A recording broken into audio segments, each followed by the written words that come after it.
Hello. അപ്പോൾ ഇതേ കുറേ നാളുകൾക്ക് ശേഷം വീണ്ടും ഞാനൊരു ഓൺ വോയിസ് ആയിട്ട് വന്നു കൊടുക്കാം കേട്ടോ. അപ്പോൾ എന്തായാലും ഇന്നത്തെയും പോലെ തന്നെ ഉച്ചരിഞ്ഞിട്ടുള്ള പണികളായിട്ടാണ് ഞാൻ വന്നിട്ടുള്ളത്. അപ്പോൾ കാലത്ത് ചോറ് ബാക്കി ഉണ്ടായിരുന്നത് തിളപ്പിച്ചൂറ്റാനായിട്ടിട്ടുണ്ട്.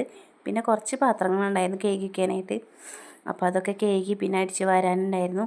അടിച്ചൊക്കെ വാരി പിന്നെ അപ്പോഴേക്കും അതൊക്കെ കഴിഞ്ഞ് വരുമ്പോഴേക്കും ഇട്ട ചോറ് തിളച്ചിട്ടുണ്ടായിരുന്നു. അപ്പോൾ അതൊക്കെ ഊറ്റി വയ്ക്കാൻ നിന്നു. അപ്പോൾ ഇവിടെ സ്വാമിമാരുള്ള കാരണം മലക്കി വിളിക്കുന്നുണ്ട്. അപ്പോൾ സ്വാമിമാരുള്ള കാരണം അതായത് സ്വാമിമാർക്കും ഞങ്ങൾക്ക് കഴിക്കാനുള്ള ഭക്ഷണങ്ങൾ വേറെ വേറെ പാത്രങ്ങളിലേക്കായിട്ട് ആക്കി വയ്ക്കുക.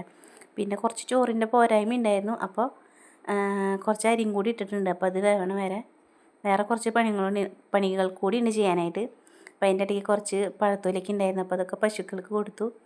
പിന്നെ കാലത്ത് അലക്കിയിട്ട ഡ്രസ്സുകൾ ഉണങ്ങിയിട്ടുണ്ടായിരുന്നു.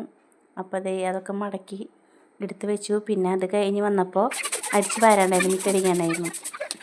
അപ്പോൾ അതൊക്കെ മിറ്റടിച്ച് പിന്നെ ചെടികൾക്കൊക്കെ വെള്ളം നനച്ച് അവരൊക്കെ ഒന്ന് വാടിയിട്ട് നിന്നുറന്നത്. അപ്പോൾ അതിനൊക്കെ ഒന്ന് വെള്ളം ഒഴിച്ച് അവരൊക്കെ ഒന്ന് ഉണർത്തി. പിന്നെ ഉച്ചകഴിഞ്ഞ് ആയപ്പോഴേക്കും സ്വാമിമുറിയിൽ വിളക്കിച്ച് പ്രാർത്ഥിച്ചു കേട്ടോ.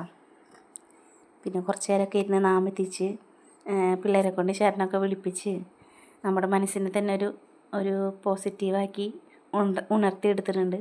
അപ്പോൾ ഇന്ന് ഇത്രയേ ഉള്ളൂ കേട്ടോ. ടാറ്റാ.